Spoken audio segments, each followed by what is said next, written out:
All right, I worked with a client this week to engineer how he will pull off the greatest Q4 sales turnaround ever. Problem is that a major revenue source over the first half of the year, it unexpectedly shut off during Q3. Like nothing could be done. No amount of hindsight would have avoided it, but it leaves a Q4 gap in like millions and millions of dollars. Most CROs would update their resume, but what did we do? We engineered a path to closing the gap through a variety of tactics. First, we positioned a killer beta product that almost no one is fully focused on as a Q4 must-have. The positioning is, we've got X product that we're rolling out to a select few clients, and tests thus far have illustrated results of Y in terms of lift in your sales.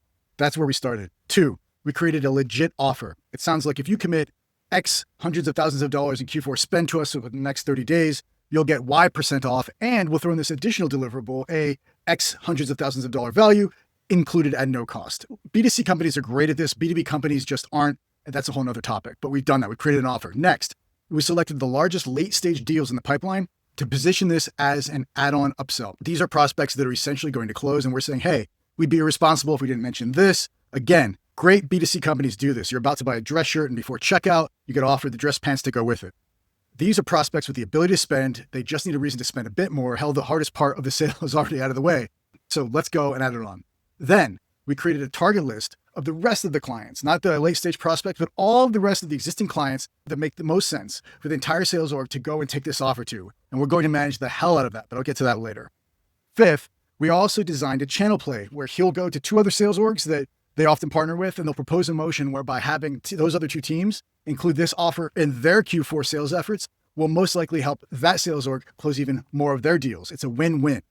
Next, in the moment on the call, we mapped out what sales collateral should look like, literally writing the draft of the verbiage. So what is it that we're talking to you about, Mr. Prospect? Why does it matter? Why us? Why now? What's the call to action? And we did this so that we could serve on a platter to the sales enablement team and marketing team what kind of collateral we need turned around in company branding within 24 hours. Lastly, this sales leader has scheduled a daily stand-up to make sure that all stakeholders from sales to product to marketing and otherwise are all making accountable progress every single day.